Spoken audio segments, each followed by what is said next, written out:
ಹರೇ ಶ್ರೀಕೃಷ್ಣ. ಭಗವದ್ಗೀತೆಯ ಬಗ್ಗೆ ತಿಳಿದುಕೊಳ್ಳುತ್ತಾ ಇದ್ದೇವೆ. ಇವತ್ತಿನ ಸಂಚಿಕೆಯಲ್ಲಿ ಭಗವದ್ಗೀತೆಯ 3ನೇ ಅಧ್ಯಾಯವನ್ನು ಸಂಪೂರ್ಣವಾಗಿ ತಿಳಿದುಕೊಳ್ಳೋಣ.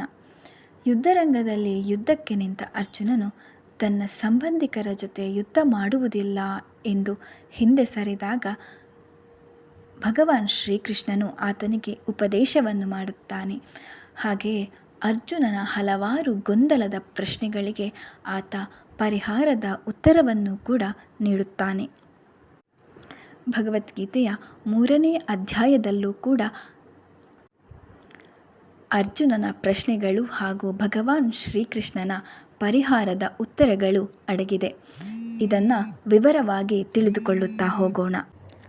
ಅರ್ಜುನ ಹೇಳ್ತಾನೆ, ಜನಾರ್ದನ, ಬುದ್ಧಿಯು ಕಾಮ್ಯ ಕರ್ಮಕ್ಕಿಂತಲೂ ಉತ್ತಮವೆಂದು ನಿನ್ನ ಭಾವನೆಯಾದರೆ ನನ್ನನ್ನು ಈ ಭೀಕರ ಯುದ್ಧದಲ್ಲಿ ಏಕೆ ತೊಡಗಿಸುತ್ತಿದ್ದೀಯಾ? ನಿನ್ನ ಎರಡೂ ಬಗೆಯ ಮಾತುಗಳಿಂದ ನನ್ನ ಬುದ್ಧಿಯು ಗೊಂದಲದಲ್ಲಿ ಸಿಲುಕುತ್ತಿದೆ. ಆದ್ದರಿಂದ ದಯವಿಟ್ಟು ನನಗೆ ಶ್ರೇಯಸ್ಕರವಾದ ಒಂದು ಮಾರ್ಗವನ್ನು ನಿಶ್ಚಯಿಸಿ ತಿಳಿಸು.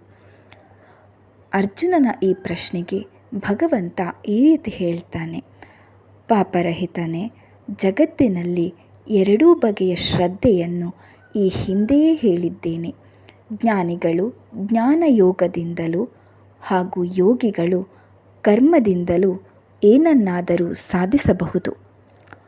ಮನುಷ್ಯನು ಕರ್ಮ ಮಾಡದಿರುವುದರಿಂದಲೇ ಬಿಡುಗಡೆ ಹೊಂದುವುದಿಲ್ಲ. ಕೇವಲ ವೈರಾಗ್ಯದಿಂದ ಪರಿಪೂರ್ಣತೆಯನ್ನು ಸಾಧಿಸಲು ಸಾಧ್ಯವಿಲ್ಲ.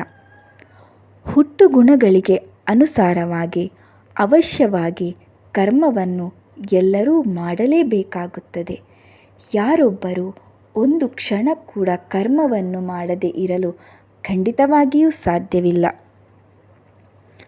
ಕರ್ಮೇಂದ್ರಿಯಗಳನ್ನು ನಿಯಂತ್ರಿಸಿ ಯಾರು ಮನಸ್ಸಿನಿಂದ ಇಂದ್ರಿಯ ವಿಷಯಗಳಲ್ಲಿರುವ ಬಯಕೆಗಳನ್ನು ಬಯಸುತ್ತಿರುತ್ತಾರೋ ಅವನನ್ನು ನಟನೆ ಮಾಡುವವನು ಎಂದು ಕರೆಯುವರು.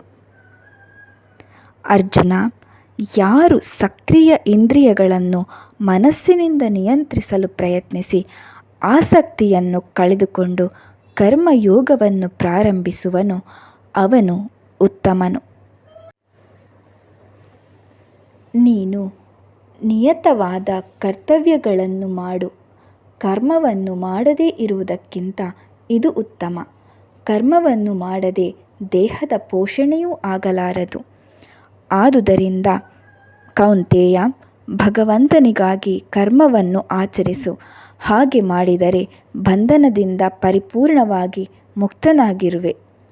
ಆರಂಭದಲ್ಲಿ ಎಲ್ಲ ಜೀವಿಗಳ ಒಡೆಯನು ಯಜ್ಞಗಳ ಜೊತೆಗೆ ಸಕಲ ಸಂತತಿಗಳನ್ನು ಸೃಷ್ಟಿಸಿ ಅವರಿಗೆ ಈ ಯಜ್ಞದಿಂದ ಸುಖವಾಗಿರಿ, ಇದನ್ನು ನಡೆಸಿ ಅಪೇಕ್ಷಿತವಾದದ್ದೆಲ್ಲ ಸಿದ್ಧಿಸಿಕೊಂಡು ಸಮೃದ್ಧರಾಗಿ ಮುಕ್ತಿ ಸಾಧನೆ ಮಾಡಿರಿ ಎಂದು ಹೇಳಿದನು.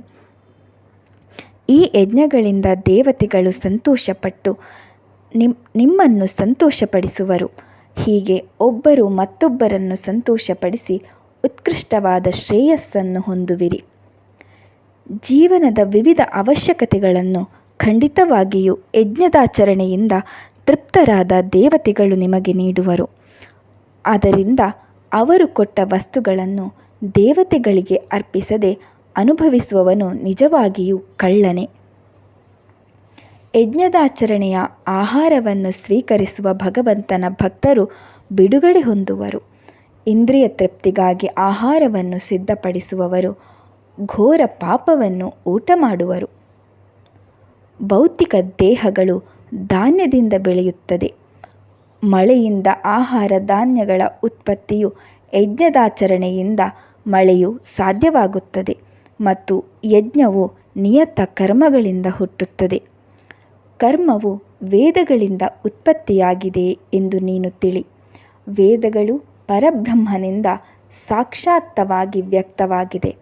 ಆದ್ದರಿಂದ ಸರ್ವವ್ಯಾಪಿಯಾದ ಪರಬ್ರಹ್ಮನು ಶಾಶ್ವತವಾಗಿ ಯಜ್ಞ ಕರ್ಮಗಳಲ್ಲಿ ನೆಲೆಸಿದ್ದಾನೆ.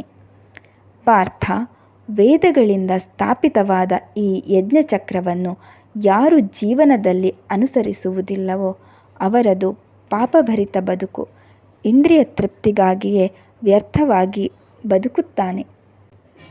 ಯಾವ ಮನುಷ್ಯನು ಆತ್ಮನಲ್ಲಿಯೇ ಸುಖ ಕಂಡುಕೊಳ್ಳುವನೋ, ಆತ್ಮನಲ್ಲೇ ತೃಪ್ತನೋ, ಆತ್ಮನಲ್ಲಿಯೇ ಸಂತುಷ್ಟನೋ ಅವನಿಗೆ ಖಂಡಿತವಾಗಿಯೂ ಯಾವ ಕರ್ತವ್ಯವೂ ಇರುವುದಿಲ್ಲ. ಅಂತಹವನಿಗೆ ನಿಯಮಿತ ಕರ್ತವ್ಯಗಳನ್ನು ಮಾಡುವ ಯಾವ ಉದ್ದೇಶವೂ ಇರುವುದಿಲ್ಲ, ಮಾಡದೇ ಇರಲು ಕಾರಣವೂ ಇರುವುದಿಲ್ಲ, ಇನ್ನೊಂದು ಜೀವಿಯನ್ನು ಅವಲಂಬಿಸುವ ಕಾರಣವೂ ಇರುವುದಿಲ್ಲ. ಆದ್ದರಿಂದ ಕರ್ಮಫಲದಲ್ಲಿ ಅನಾಸಕ್ತನಾಗಿ ಕರ್ತವ್ಯವನ್ನು ಮಾಡಬೇಕು. ಹೀಗೆ ಮಾಡಿದರೆ ಪರಮೋನ್ನತಿಯನ್ನು ಹೊಂದಬಹುದು. ಜನಕನಂತಹ ರಾಜರು ಕರ್ಮಗಳನ್ನು ಮಾಡುವುದರಿಂದಲೇ ಪರಿಪೂರ್ಣತೆಯನ್ನು ಹೊಂದಿದರು. ಆದ್ದರಿಂದ ಎಲ್ಲರಿಗೂ ಕೂಡ ತಿಳುವಳಿಕೆ ನೀಡುವ ಹೊಣೆಯಿಂದ ನೀನು ನಿನ್ನ ಕರ್ತವ್ಯವನ್ನು ಮಾಡಬೇಕು. ಶ್ರೇಷ್ಠ ನಾಯಕನನ್ನು ಜನಸಾಮಾನ್ಯರು ಅನುಸರಿಸುತ್ತಾರೆ. ಯಾವುದನ್ನು ಮಾದರಿಯಂತೆ ಆಚರಿಸುವನೋ ಅದನ್ನೇ ಲೋಕವೂ ಅನುಸರಿಸುತ್ತದೆ. ಪಾರ್ಥ, 3 ಲೋಕಗಳಲ್ಲಿಯೂ ನನಗೆ ನಿಯಮಿತವಾದ ಕರ್ತವ್ಯವಿಲ್ಲ. ನಾನು ಏನನ್ನೂ ಬಯಸುವುದಿಲ್ಲ, ಪಡೆಯಬೇಕಾದುದು ಏನೂ ಇಲ್ಲ. ಆದರೂ ನಾನು ನಿಯಮಿತ ಕರ್ತವ್ಯಗಳಲ್ಲಿ ತೊಡಗಿದ್ದೇನೆ. ಆದರೆ ಪಾರ್ಥ, ನಾನು ನಿಯಮಿತ ಕರ್ಮಾಚರಣೆಯಲ್ಲಿ ನಿರತನಾಗದಿದ್ದರೆ ಮನುಷ್ಯರೆಲ್ಲರೂ ನನ್ನ ಮಾರ್ಗವನ್ನು ಅನುಸರಿಸುತ್ತಾರೆ. ನಾನು ವಿದ್ಯುಕ್ತ ಕರ್ಮಗಳನ್ನು ಆಚರಿಸದಿದ್ದರೆ ಈ ಲೋಕಗಳೆಲ್ಲ ನಾಶವಾಗುವವು. ನಾನೇ ವರ್ಣಗಳ ಕಲಬೆರಕೆಗೆ ಕಾರಣನಾಗುತ್ತೇನೆ. ಅದರಿಂದ ನಾನೇ ಎಲ್ಲ ಜೀವಿಗಳ ಶಾಂತಿಯನ್ನು ನಾಶ ಮಾಡಿದಂತಾಗುತ್ತದೆ.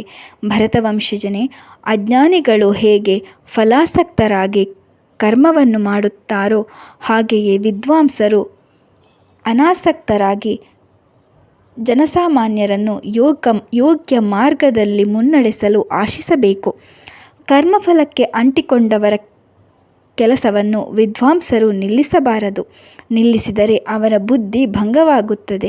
ವಿದ್ವಾಂಸರು ನಿರತನಾಗಿ ಅಜ್ಞಾನಿಗಳನ್ನು ಕರ್ಮ ಮಾರ್ಗಗಳಲ್ಲಿ ತೊಡಗಿಸಿ ಹೊಂದಾಣಿಕೆ ಮಾಡಿಕೊಳ್ಳಬೇಕು. ಎಲ್ಲ ಬಗೆಯ ಚಟುವಟಿಕೆಗಳನ್ನು ಭೌತಿಕ ಪ್ರಕೃತಿಯ ಗುಣಗಳೇ ಮಾಡುತ್ತದೆ.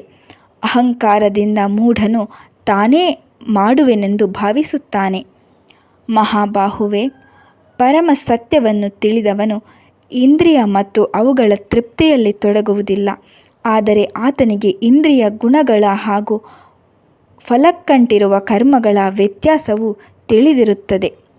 ಪ್ರಕೃತಿಯ ಗುಣಗಳಿಂದ ಮೂಢರಾದ ಅಲ್ಪಜ್ಞಾನಿಗಳು ಭೌತಿಕ ಕಾರ್ಯಗಳಲ್ಲಿ ನಿರತರಾಗುತ್ತಾರೆ. ನಿಜ ಜ್ಞಾನಿಗಳು ಆತ್ಮ ಸಾಕ್ಷಾತ್ಕಾರವನ್ನರಿಯಲು ಸೋಮಾರಿಗಳಾದ ಅವರನ್ನು ವಿಚಲಿತಗೊಳಿಸಲು ಪ್ರಯತ್ನಿಸಬಾರದು. ಆದ್ದರಿಂದ ನಿನ್ನ ಎಲ್ಲ ಕರ್ಮಗಳನ್ನು ನನಗೆ ಅರ್ಪಿಸಿ ಪೂರ್ಣ ಆತ್ಮಜ್ಞಾನದ ಪ್ರಜ್ಞೆಯಿಂದ ಫಲಾಪೇಕ್ಷೆಯಿಲ್ಲದೆ, ಒಡೆತನದ ಭಾವವಿಲ್ಲದೆ, ಉತ್ಸಾಹವನ್ನು ಕಳೆದುಕೊಳ್ಳದೆ ಯುದ್ಧ ಮಾಡು. ಯಾರು ನನ್ನ ಈ ಆಜ್ಞೆಗಳನ್ನು ಕರ್ತವ್ಯವೆಂದು ಅಸೂಯೆಯಿಲ್ಲದೆ ಶ್ರದ್ಧೆಯಿಂದ ತಪ್ಪದೆ ಪಾಲಿಸುತ್ತಾರೋ ಅವರೆಲ್ಲರೂ ಕರ್ಮಫಲದ ಬಂಧನದಿಂದ ಮುಕ್ತರಾಗುತ್ತಾರೆ.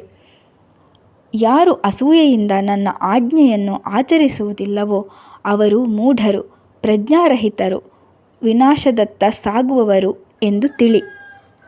ಎಲ್ಲ ಜೀವಿಗಳು ವಿದ್ವಾಂಸರು ತಮ್ಮ ಪ್ರಕೃತಿ ಗುಣಗಳಿಗೆ ಅನುಸಾರವಾಗಿ ನಡೆದುಕೊಳ್ಳುವರು.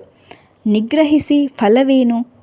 ಇಂದ್ರಿಯಗಳ ಮತ್ತು ಅವುಗಳ ವಿಷಯಗಳಲ್ಲಿ ಆಸಕ್ತಿ ಅನಾಸಕ್ತಿಯೂ ಕೂಡ ನಿಯಂತ್ರಣಕ್ಕೆ ಒಳಗಾಗಿವೆ.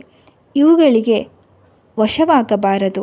ಅವು ಖಂಡಿತವಾಗಿಯೂ ನಮಗೆ ಅಡ್ಡಿಯಾಗುತ್ತದೆ. ಭಗವಂತನ ಮಾತುಗಳನ್ನು ಕೇಳಿದ ಅರ್ಜುನನು ಭಗವಂತನ ಬಳಿ ಈ ಮಾತುಗಳನ್ನು ಹೇಳಿದನು.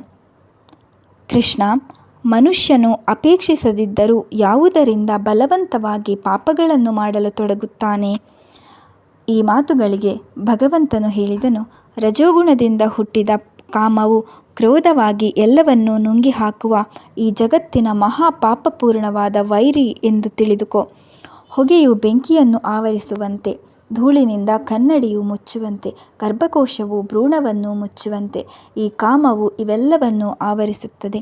ಕೌಂತೆಯ, ಜೀವಿಯ ಶುದ್ಧ ಪ್ರಜ್ಞೆಯನ್ನು ಅವನ ಶಾಶ್ವತ ಶತ್ರುವಾದ ಕಾಮವು ಆವರಿಸುತ್ತದೆ. ಎಂದಿಗೂ ತೃಪ್ತಿಯಿರದೆ ಅಗ್ನಿಯಂತೆ ಉರಿಯುತ್ತಿರುತ್ತದೆ. ಇಂದ್ರಿಯಗಳು, ಮನಸ್ಸು ಮತ್ತು ಬುದ್ಧಿ ಈ ಕಾಮದ ವಾಸಸ್ಥಾನ. ಕಾಮವು ಇವೆಲ್ಲವುಗಳಿಂದ ಜ್ಞಾನವನ್ನು ಆವರಿಸಿ ಭ್ರಾಂತಿಗೊಳಪಡಿಸುತ್ತದೆ. ಭರತವಂಶಜನೇ, ಆದ್ದರಿಂದ ಪ್ರಾರಂಭದಲ್ಲೇ ಇಂದ್ರಿಯಗಳನ್ನು ನಿಯಂತ್ರಿಸಿ ಪಾಪದ ಸಂಕೇತವಾಗಿರುವ ಜ್ಞಾನ ಮತ್ತು ಆತ್ಮ ಸಾಕ್ಷಾತ್ಕಾರಗಳನ್ನು ನಾಶ ಮಾಡುವ ಕಾಮವನ್ನು ತಡೆಹಿಡಿ.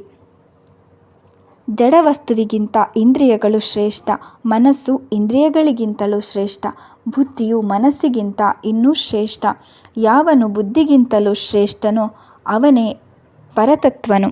ಮಹಾಬಾಹುವೆ, ಹೀಗೆ ಬುದ್ಧಿಗಿಂತ ಶ್ರೇಷ್ಠವಾದುದನ್ನು ತಿಳಿ ಮನಸ್ಸನ್ನು ಸ್ಥಿರಗೊಳಿಸಿ ಸಮಾಧಾನದ ಬುದ್ಧಿಯಿಂದ ಕಾಮದ ರೂಪದಲ್ಲಿರುವ ವೈರಿಯನ್ನು ಗೆಲ್ಲಬೇಕು. ಇದು 3ನೇ ಅಧ್ಯಾಯದ ಸಂಪೂರ್ಣವಾದ ವಿವರಣೆ. ಮುಂದಿನ ಅಧ್ಯಾಯದ ಬಗ್ಗೆ ಮುಂದಿನ ಸಂಚಿಕೆಯಲ್ಲಿ ತಿಳಿದುಕೊಳ್ಳೋಣ. ಈ ವಿಡಿಯೋ ನೋಡಿದ್ದಕ್ಕಾಗಿ ಧನ್ಯವಾದಗಳು. ಹರೇ ಶ್ರೀಕೃಷ್ಣ.